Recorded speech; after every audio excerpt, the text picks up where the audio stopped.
Aunty जी, मैं सही कह रहा हूँ। मेरा कोई गलत इरादा नहीं था। भाभी जी मुझ पर जो इल्ज़ाम लगा रही है वह बिल्कुल गलत है आंटी जी। दोस्तों, 4-5 महिलाओं के साथ बैठी अपने दोस्त की माँ को एक छात्र ये बातें कहे जा रहा था। वो बार बार कह रहा था कि आखिर मैं किस कुचक्र में फंस गया हूँ। मैं कहीं से गलत नहीं हूँ, मैं बेगुनाह हूँ। आखिर इसका सबूत हम कैसे दें। दोस्तों, वो चारों पांचों महिलाएं इस छात्र को घूरे जा रही थी। आखिर ये कैसा छात्र है। नमस्कार, आदाब और दिल से प्रणाम आप तमाम दर्शक बंधुओं को। मैं हूं एसके चौधरी और एक बार फिर से हाजिर हूं आप सभी के समक्ष एक सच्ची घटना, सच्ची कहानी लेकर। जरा सी भूल एक छात्र के लिए बना घिनौना। साथियों, एक छात्र होता है जो 5 भाई बहन होता है। वो छात्र काफी गरीब होता है, लेकिन उसके मन में पढ़ाई लिखाई की इच्छा जी भर के भरी होती है। उसके पास एक ही कमरे होते हैं जिसमें तमाम भाई बहन पढ़ाई लिखाई कर रही होती है और अपनी पढ़ाई के लिए उस छात्र को या तो सुबह जगने पड़ते हैं या फिर देर रात जागकर अपनी पढ़ाई पूरी करनी पड़ती है। साथियों, जब उसी घर में मेहमान आ जाते हैं तो और भी मुश्किलें बढ़ जाती है उस छात्र के लिए। वो छात्र बार बार पढ़ना चाहता है और उसकी चिंता उस दिन और बढ़ जाती है जब वो सुनता है कि अब हमारी परीक्षा नजदीक आ गई है। साथियों, वो छात्र काफी चिंतित रहता है, हम अपनी पढ़ाई कैसे पूरी करें। आखिर हमारी परीक्षा निकट आ चली है, हम परीक्षा में सफल होंगे कि नहीं होंगे इसकी कोई गारंटी नहीं, क्योंकि एक ही कमरे हैं।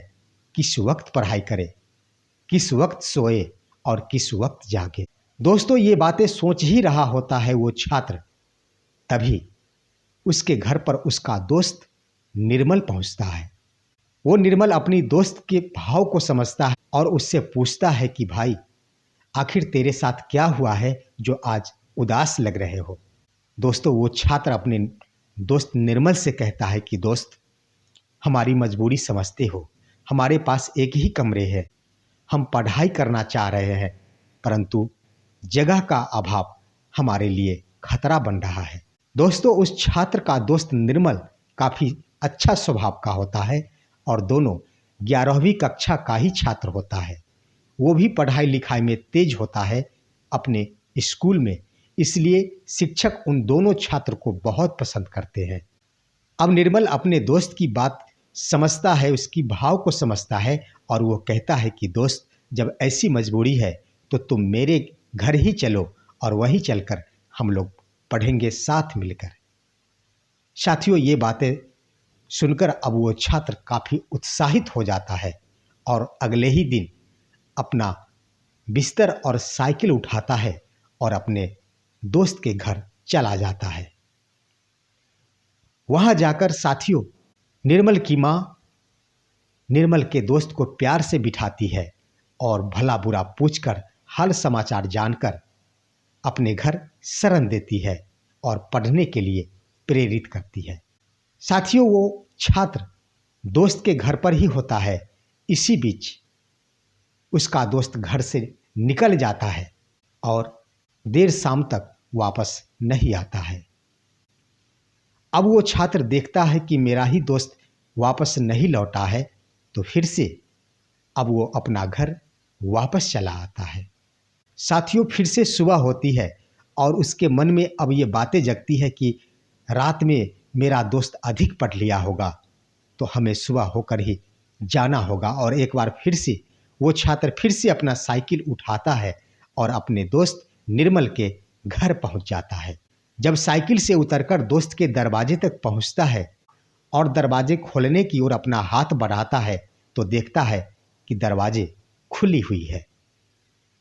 साथियों, वो छात्र आगे बढ़ जाता है और इधर उधर झांकता है और निर्मल, निर्मल, निर्मल, मेरे दोस्त निर्मल हो, दोस्तों, निर्मल कहीं नहीं होता है।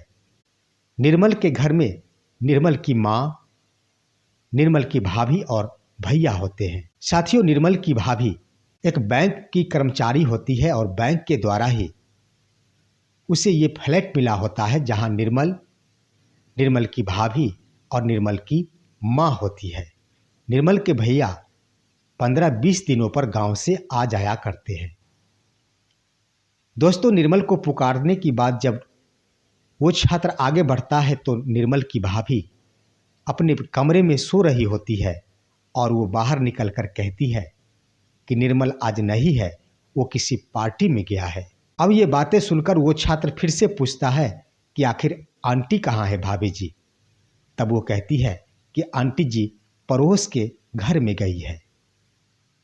साथियों, वो छात्र उल्टे पांव लौट आता है और सीधे अपनी आंटी के पास जाकर कहता है कि आंटी, आज मेरा दोस्त नहीं है, हम अपने घर जा रहे हैं, निर्मल को कह दीजिएगा। ये कहकर अपना घर वो छात्र वापस चला जाता है।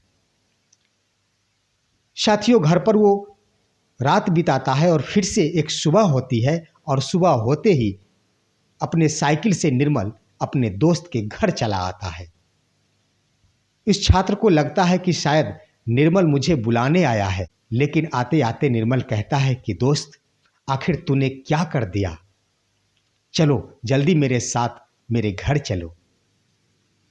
हमारी भाभी तुम पर इल्जाम लगा रही है कि तुमने हमारी भाभी के साथ कल देर शाम गलत हरकत की है। साथियों, ये बातें सुनकर अब वो छात्र काफी दिग्भ्रमित हो उठता है कि आखिर मैंने क्या किया। वो बार बार अपने दोस्त निर्मल से कहता है कि साथी, हमने कुछ गलत नहीं किया है, आखिर हम पर यह कैसा इल्जाम लगाया जा रहा है। वो निर्मल कहता है कि मेरे साइकिल पर बैठ और जल्दी चल, हो सकता है हमारी भाभी हमें ही घर से निकालने की साजिश रच रही हो। साथियों, निर्मल साइकिल चला रहा होता है और उसके पीछे उसका साथी बैठे रहता है और बार बार यही कहता है कि दोस्त, हमारी माँ और हमें तुम पर पूरा भरोसा है, लेकिन भाभी इल्जाम लगा रही है। आखिर सारे लोगों को भाभी ने इकट्ठा कर ली है, तो हम क्या कर सकते हैं? तुमको चलना काफी जरूरी है।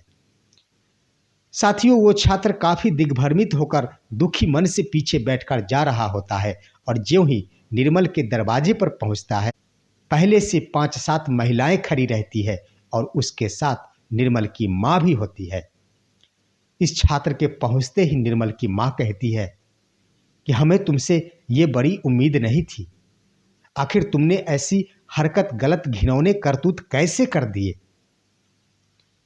साथियों, ये बातें सुनकर वो छात्र कहता है कि आंटी जी, मैं सही कह रहा हूं, हमारी कोई गलत मनसा नहीं थी, हमारा कोई गलत इरादा नहीं था, मैं सही हूं आंटी जी, मैं बिल्कुल सही हूं।